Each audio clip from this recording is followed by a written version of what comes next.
안녕하세요 여러분. 2월 3일 목요일 우리 매일 예배 드리기로 하겠습니다. 다같이 사도신경 고백하시죠.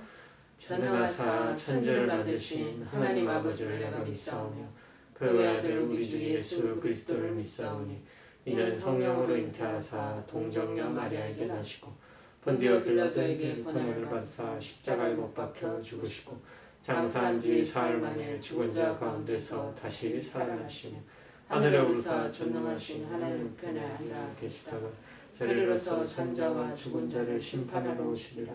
성령을 믿사오며 거룩한 공예와 성도가 서로 교통하는 것과 죄를 사하여 주시는 것과 몸이 다시 사는 것과 영원히 사는 것을 믿사옵나이다. 아멘.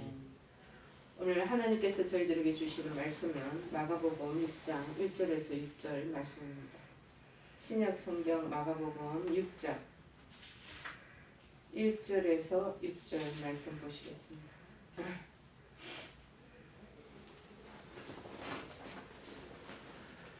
페이지수 61쪽입니다. 마가복음 6장 1절에서 6절 말씀입니다.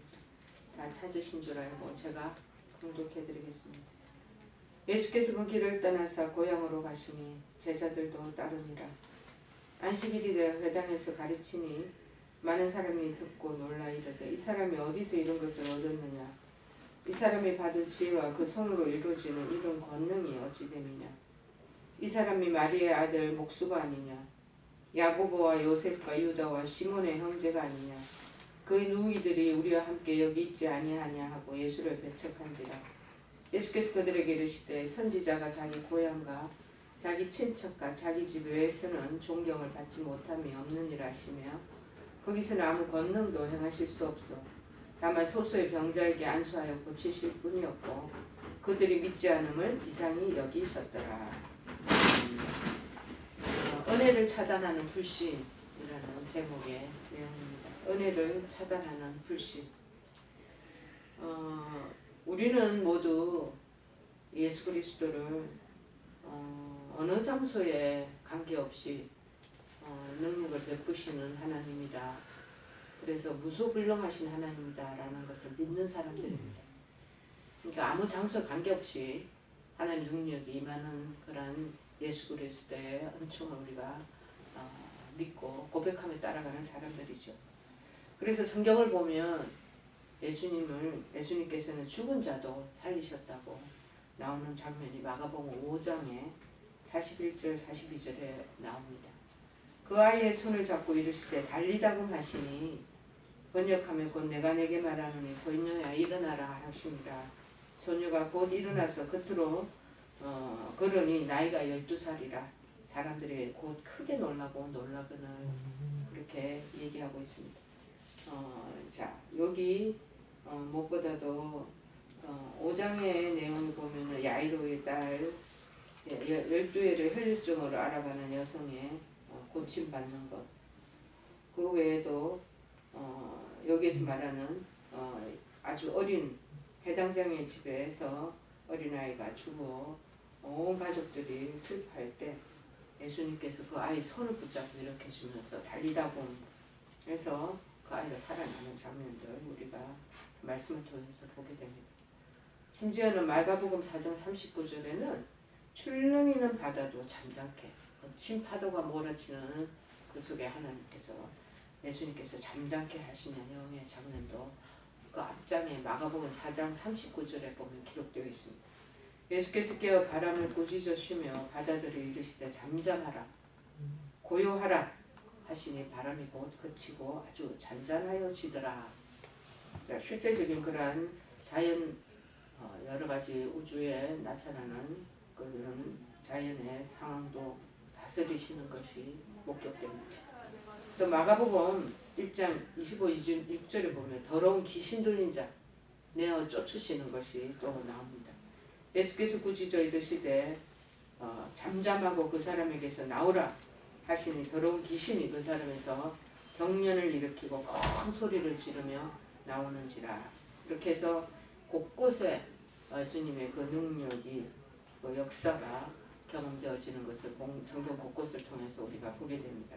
여러분 그런데 오늘 본문을 통하면 이렇게 무소불능하신 예수님께서 희한하게 무소불능이잖아요. 어느 장소에 어느 지역에도 능력 행하지 않는 곳이 없을 정도로 하셨는데 이 나사렛 예수님의 고향인 나사렛에서만큼은 아무 권능도 행할 수 없으셨다고 증거하고 있습니다.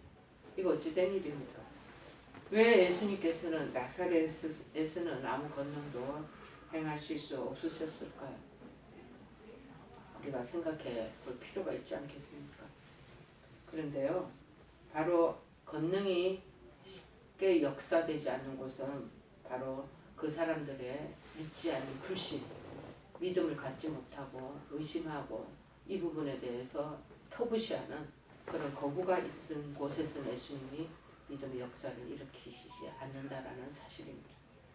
예수님께서는 다른 곳에서 같이 이 고향 나사렛에서도 아주 권능 있게 가르치셨어요. 오늘 장면에는. 그리고 능력으로 병자를 고치시기도 예수님께서는 그렇게 하셨습니다. 그러나 그들이 근본적으로 예수님을 믿지 않고 받아들이지 않고 인정하지 않는 것이 문제였습니다. 이 내용의 함축적인 말씀이 어디 있냐면은 3절에 보니까 이 사람이 마리아의 아들 목수가 아니냐. 이 말씀이 불신의 이유를 아주 함축성 있게 딱 내포돼 포함시키는 그 이유인 것을 볼 수 있습니다. 그 질문 속에 있는 이들의 불신의 이유, 믿지 않는 이유가 무엇이겠습니까? 바로 그 믿지 않는다는 것이 주님을 정말 역사를 하나님이 권능을 행하는 것을 방해하고 주님을 믿는데 큰 방해 요소가 되었다는 것입니다. 불신의 이유는 다른 게 아니라 첫째가 고정된 인간의 선입견이라. 이는 목수가 아니냐라는 말은 너 목수가 아니냐라는. 네 목수지. 너 직분에 대한. 너 옛날에 초창기 우리나라에 복음이 전해졌을 때 너 백정이지. 너 대장간의 그 아들 아니냐. 너는 그런 직업을 가지는 미천한 그 존재가 아니냐. 그런 뜻을 얘기하는 거죠. 곧 네 목수인 주제에 주제넘게 행동하지 말라는 거야. 주제넘은 대우를 받을 생각도 하지 말라는 뜻이겠죠. 여러분, 우리는 이런 경우를 주변에서도 아주 흔하게 경험할 수 있습니다. 같은 동료였던 성도들, 지금 요새 이제 새해가 지나면서 많은 사람들이 새해가 지나면 교회에서 직책을 개편하고 1월달부터 전부 다 집사, 권사, 장로 직분들 이런 부분들이 많은 교회에서 직분 수여하는 것들이 이루어집니다. 그런데 아주 흔하게 경험할 수 있는 것들인데요. 같은 동료였던 성도가 교회 안에서 자신보다 먼저 중요한 직책을 맡으면 먼저 장로가 된다든지 권사가 되면 교회 내에 있는 많은 분들이 성도들이 그 직책에 합당한 대우를 제대로 하지 않으려고 한다는 것.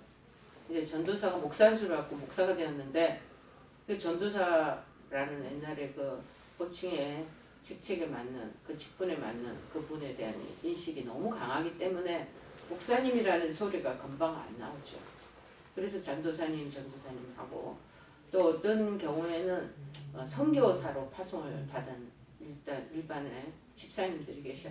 그분들에게도 이 선교사라고 인정하고 싶지 않은 그런 마음 때문에 선뜻 그 호칭이 불려지지 않는 경우가 많은 거죠.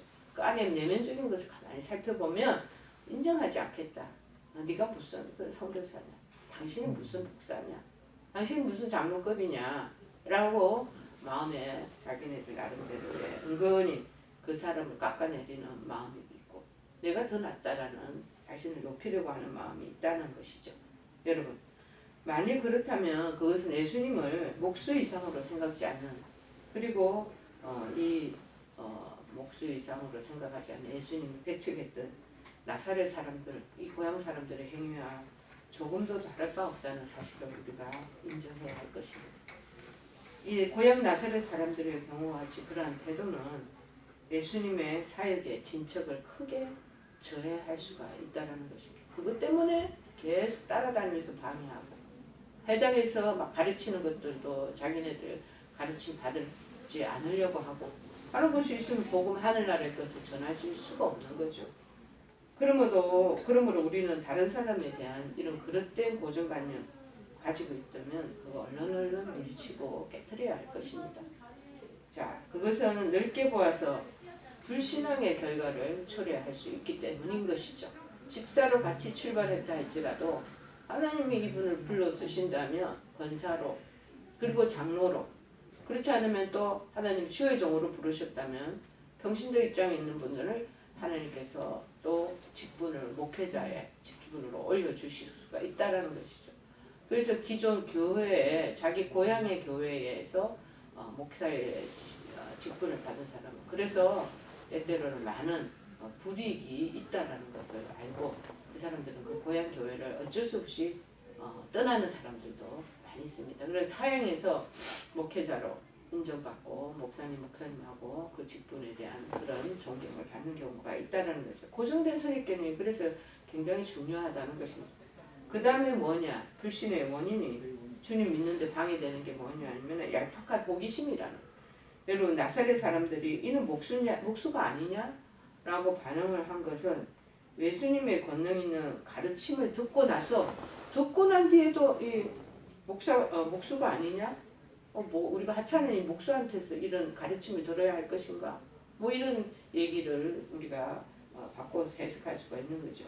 그리고 예수님의 표적을 메시아적 표적을 보고 나서도 비슷하게 이 사람 목수 아니냐? 이렇게 예수님이 이 그리스도가 아니면 이런 일을 행할 수 없는데 이 사람 목수잖아 하는 그 호기심이 있는 그 마음이 우리 안에도 늘 있다라는 것입니다. 이와 비슷한 경험을 한 제자들은 누가복음 5장 8절에 보면 주여 나를 떠나소서 나는 죄인이로소이다 혹은 당신은 하나님의 아들이시오 당신은 이스라엘의 임금이로소이다 라고 고백한 것들하고 비교해본다면 엄청난 차이가 있겠죠. 말하자면 이 제자들은요 그리스도의 말씀을 통해서 그리고 표적을 통해서 근본적으로 마음의 변화가 일어났던 것입니다. 그런데도 이 나사렛 사람들에게는 이런 복음의 가르침을 그렇게 전했지만 변화가 일어나지 않는다는 것은 그들이 예수님의 말씀과 표적을 지극히 인간적인 호기심으로밖에 그렇게 대하지 않았다는 것을 우리가 의미하는 것이죠. 그래서 이 사람이 이렇게 쉽게 얘기하면 야이로의 그 딸을 고치고 회당장의 그 자녀를 고치고 이거 수상하다 하고 그 권능에 대한 걸 인정하지 않으려는 경우가 있다라는 것입니다. 호기심 그러면서 따라다니는 대중들이 많다라는 거죠. 자, 여러분 오늘날에도 이런 예가 굉장히 다반사입니다. 일례를 우리가 쉽게 요새 말로 이제 해석을 해서 바라보자면요. 강당에서 흘러나오는 말씀, 하나님의 말씀을 통해 은혜를 받고 새로운 깨달음을 얻으려고 하기보다는 그래, 네가 얼마나 당신이 설교를 잘하나 보자. 그래, 목회자로 이제 지금 당신이 직분을 받았지. 그런데 강대사역을 할 때 하나님 말씀을 얼마나 잘 전하나 한번 두고 보자 라는 말씀으로 그 사람에 대한 그런 말씀의 그 직분과 그 상황에 대한 태도로 말씀을 접할 경우가 많다라는 거죠. 여러분, 과연 이런 사람들이 말씀을 통해 은혜를 받을 수 있겠습니까? 그냥 인간적인 자기 호기심 때문에 보는 거죠. 이런 사람들은 인간적인 얄팍한 호기심만을 만족시킬 뿐 아이고 생각해도 목수로서 저렇게 말씀 전하는데 그게 그냥 잘 전하네 라는 식으로 그것만 만족시킬 뿐 아무런 영향력을 발휘할 수 없다는 거예요. 이런 사람은 그리스도께서 아무리 말씀을 증거를 해도 은혜를 전혀 못 받는다는 것입니다. 자, 그러므로 이제 마음의 태도를 우리가 바꿔야 한다는 것입니다. 무엇을 대하든 마찬가지지만 특히 말씀을 받을 때는요. 사람을 판단하고 그 다음에 사람을 평가하는 근거를 갖기 위한 알기 위한 그런 얄팍한 호기심 때문에 말씀 앞에 말씀하는 이것을 성중들이 앉아있다는 것 그거 조심해야 될 상황입니다. 그런 얄팍한 호기심으로 대하면 말씀을 대하면 은혜 하나도 못 받는 거죠. 말씀을 전하는 사람을 먼저 의식할 것이 아니라 하나님 말씀을 순간 선포되는 이 직전이므로 먼저 마음의 문을 열고 하는 말씀을 배우고 깨닫고 알기 위한 거룩한 호기심을 먼저 가져야 한다는. 오늘은 어떤 하는 나라의 그 비밀스러운 것을 오늘 얘기하려고 그러시나 하고 삼가 그 호기심, 하나님 나라에 대한 그런 거룩한 호기심, 인간적인 호기심으로 보지 말고 거룩한 호기심으로 봐야 된다는 것입니다. 자, 우리가 본문에서 오늘 깨닫게 되는 교훈은 여러 가지가 있겠지만, 첫째, 인간 스스로의 이승과 사고, 이것을 뛰어넘어서 구원의 진리에 도달하는 것, 인간의 이승과 사고를 통해서 구원의 진리에 도달하는 것은 전혀 불가능합니다. 그걸 뛰어넘어야 되는 거예요. 자, 고향인 나사렛 사람들이 예수님의 권세 있는 가르침에 처음에는 하고 놀라는 거죠. 어디서 이렇게 놀라운 일들을, 하늘의 비밀한 것들을 알려주면 놀라게 되어 있습니다. 그리고 그 권능에 탐복이 됩니다. 이야, 이거 어디서 이런 놀라운 기막힌 이 비밀스러운 계시를 하는 것이지 하고 놀라죠. 그러면서 놀랍기는 했는데 1차적으로. 두 번째는 뭐냐? 결국 예수님을 배척하게 되는 거예요. 자, 믿음의 눈으로가 아니라 세상적인 안목으로 또다시 인간 예수님을 판단했기 때문이라는 거예요. 여러분, 이같이 인간의 편협한 선입견은 예수님께 대한 바른 판단과 신앙을 방해합니다. 제가 며칠 전에 어떤 분을 만났는데, 이분이 굉장히 믿음 안에 은혜를 받고 하나님 앞에 가까이 나아가기 시작했는데, 보통 여성분들은 은혜에 참 잘 젖어들게 됩니다. 큰 그 어떤 장애나 방해 공작이 없이 그냥 말씀 안에 탁 잠기게 되는데, 특별히 사회생활을 하는 남성분들은 하나님 은혜 세계에 금방 쉽게 여성들보다 참 들어가기가 어렵다는 것을 깨닫습니다. 다 그런 것은 아니고 일부적으로, 부분적으로 세상적인 합리적인 사고방식과 사회적인 식견이 자리 잡고 이성적인 것이 굉장히 강하기 때문에 하나님 말씀을 고지고대로 받아들인다는 것이 참 어려운 그런 벽이 되는 것 같습니다. 그럼에도 불구하고 그분이 4년 5년을 아내를 교회 마당에서 와이프를 교회에 내려다주고 주차장에서 늘 4, 5년을 기다렸다는 거예요. 들어가지는 않고. 그런데 그분이 크게 질병을 체험하게 됐습니다. 그래서 막 갑자기 쓰러지게 되고 막 피를 쏟아내는 그런 신체적인 일이 발생하게 된 거예요. 그러다 보면은 그 일들을 치료하는 중에 한 차례 있었는데 그때 너무 놀랐나 봐요, 이분이. 그리고 부인은 계속 하나님이 우리의 몸에 이 혈액의 흐름도 다 당신이 관할하시고 주장하시고, 그러니까 어디서부터 터졌는지 터진 것을 막으실 분도 하나님인 줄 안다고 그렇게 기도를 하면서 그랬대. 그런데 이제 그 아내의 그 기도에 남편도 그걸 받아들이게 됐다는 거죠. 그래서 마음이 누그러졌어요. 그리고 마음속으로는 그렇게 하나님을 믿어야지 하고 이제 받아들였는데, 또 그렇게 강팍했던 마음이 본래대로 돌아와서 교회에 가는 것을 쉽게 또 결정하지 못하고 있습니다. 2차로 또 피가 터져버린 거예요. 그래서 이제 그것을 막 제지하지 못하고 하는 끝에 이제 세 번째 터지면 이제 쉽게 얘기하면 이 세상을 떠나셔야 될 그런 상황 속에 있었던 것이죠. 두 번째 터지니까 이분이 너무 놀래버린 거예요. 그래서 자기 마음속에 결단을 하게 돼. 하나님, 제가 하나님 잘 모르지만 나는 하나님을 믿겠습니다. 살려만 주시면 믿겠습니다 하고 그렇게 기도를 서원을 했나 봐요. 마침내 살아나게 되셨어. 그러고 난 뒤에 이제 교회를 다니시고 억지로 이제 교회 생활을 하게 된 거예요. 그렇지만 늘 오랜 동안 이 가정이 불교 집안이고, 특별히 제주도 분인데 제주도에는 각종 제주도 무속신앙이 엄청 강한가 봐요. 그래서 부뚜막신이 있고 현관신이 있고 각 신들을 몇 개를 가지고 있대요. 그 제주도 토속 사람들은. 그런 상황인데 그런 환경에서 자랐기 때문에 마음이 얼마나 강팍하겠습니까? 그러니까 하나님 믿는 거에 쉽게 이제 그거를 인정하지 못하는 거죠. 그러나 이 두 차례 크게 아픔을 경험하고 난 뒤에는 믿음으로 받아들였는데, 나중에는 급기야는 방언 세례도 받고, 나중에 또 방언 통변에 예언의 그런 은사도 받게 된 거예요, 이 남자분이. 그래서 지금 한 150명을 위해서 기도하는 그런 기도의 사람으로 변했는데 그 중에서도 본인이 늘 송구스럽게 생각하는 건 뭐냐. 수많은 기독교 전통 가운데 모태신앙도 있고 그런데 자기는 불신자 과정에서 이렇게 많은 하나님의 은혜를 받고 그래서 또 다른 사람들이 그 중보 역할을 한다는 것이 너무나 부담스러운 심리적인 부담을 많이 갖고 계시더라고요. 그런데 그분이 그 다른 어떤 분들이 기도하면 방언 기도를 하면 그 사람이 무엇을 위해서 기도하는가 그 기도 그 안의 내용을 다 이 사람이 파악을 하는 거죠. 그렇지만 워낙 신중한 사람인지라 본인이 알기만 하고 입 다물고 계속 이제 기도를 하는 그런 일들을 경험하게 되었습니다. 여러분 이 하나님이 하시는 일들을 우리가 예측을 할 수가 없습니다. 여러분 무엇보다도 세상적인 안목으로 예수님을 판단하면 그렇게 되는 거고 믿음의 안목으로 믿음의 눈으로 바라보면 이 인간의 편협한 선입견 이런 선입관들은 무엇보다도 예수님께 대한 판단과 신앙에 대한 것들이 신앙의 진보를 이루는데 큰 방해거리가 된다는 것이죠.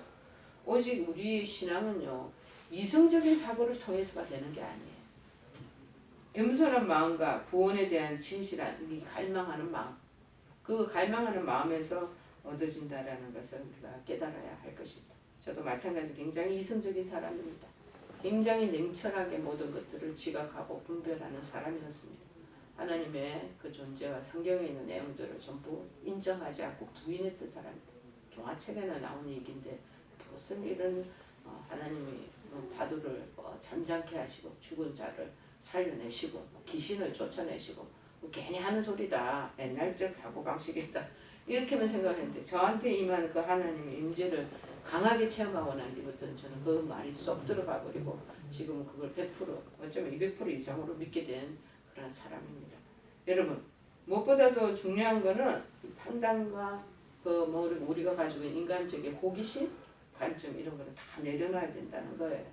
그래야지만이 우리가 신앙의 성장과 성숙을 이루는데 거침없이 나아가게 된다는 것입니다. 그 다음에 우리가 이 성경 이 본문을 통해서 불신하는 응이라는 것이 가장 어리석은 죄라는 거예요. 나사렛 사람들은 친히 종에 오신 모습으로 오신 예수님 메시아를 불신하는 거예요. 이 사람 목수가 아니냐 이 말에 굉장히 경멸하는 뜻이 포함되어 있는 거죠. 그래서 주님의 권능의 행사에 의한 축복을 나중에 이분들은 상실하고 말합니다. 이럴 때 예수 그리스도가 이 땅에 오신 성육신 하신가 33년간의 이 지상 생애가 어떤 자들에게는 불신앙의 원인으로 작동을 하지만요. 오히려 우리 믿음의 사람들에게는요. 더 온전한 신앙을 갖도록 하는 큰 원인으로 작용한다는 것입니다. 즉 나사렛 목수의 아들로 태어나신 예수님 그 비천하고 볼품없는 모습은 불신자들에게는 멸시하고 배척의 대상이 되지만 성도들에게는 우리에게 믿음의 사람의 눈으로 보면은 인류의 구원을 완성하기 위한 메시아의 자기 희생 그런 것처럼 느껴져서 얼마나 감사와 찬양을 돌리게 됩니까? 자 그런데 믿지 않는 사람은 멸시하고 배척한다는 거 우리 염두에 두어야 됩니다. 모르기 때문에 복음의 능력에 대해서 이분들은 경험하지도 않고 그 부분을 마음으로 받아들이지 않고 인간적이고 세상적인 눈으로 자꾸 보기 때문에 당연히 그렇게 보이는 거는 마땅하다고 우리가 느껴야 됩니다. 이사야서 53장 2절 3절에도 말합니다.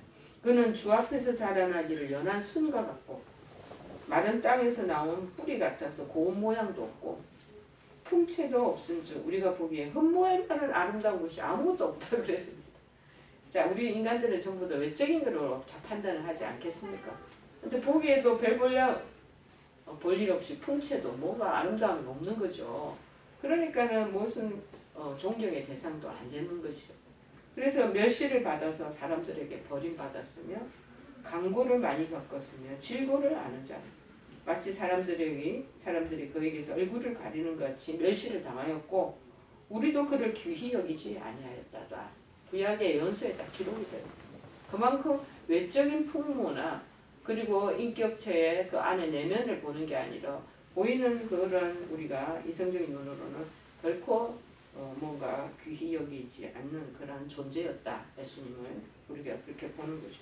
그러나 우리는 믿음의 눈으로 볼 때 외형적인 것이 중요한 것이 아니라 구원자로 오시고 그 다음에 메시아로 우리를 구원해 참 그 범주 안에 넣기 위해서 희생의 제물 되신 그 예수님에 대해서 굉장히 존경하고 감사하죠. 그래서 그는 부유하셨으나 높으셨으나 우리 때문에 낮아지셨고 멸시도 천대 또한 받으셨다라는 것입니다.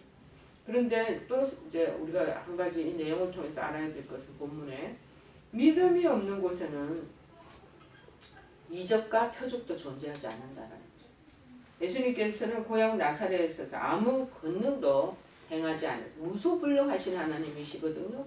근데 당신의 고향 나사렛에서는 권능을 전혀 행하지 않으신 이유가 그곳 사람들이 불신하는 마음이 있을 때는 하지 않으시는 것이죠. 진정 믿음은 그래서 바라는 것들의 시선, 좀 바라야 돼요. 그 다음에 보지 못하는 것들이 증거로서 믿음이 없이는 결코 하나님 기쁘시게 하지 못한다는 것을 우리가 이 내용을 통해서 아는 것이죠. 여러분, 우리는 뭔가 그릇되고 잘못된 사람들을 대할 때 정죄하고 비난하는 것으로만 그쳐서는 안 되는 것입니다. 사상지석이라는 말이 있지 않겠습니까? 뭐냐? 그들의 잘못을 통해 교훈을 얻어요. 오늘 이 나사렛 동네에 그 고향 사람들의 잘못을 통해서 우리에게 주는 교훈을 우리가 인식해야 된다는 것이죠.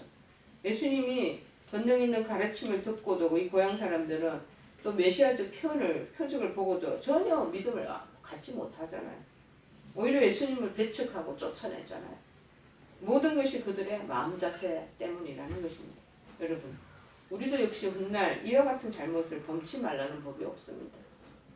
현재 같은 어리석음을 범치 않고 있다고 우리도 지금 또 현재에도 그런 일들을 범하고 있는지도 모르는 거죠. 이제 우리 자신을 돌아보는 것이 필요할 것입니다.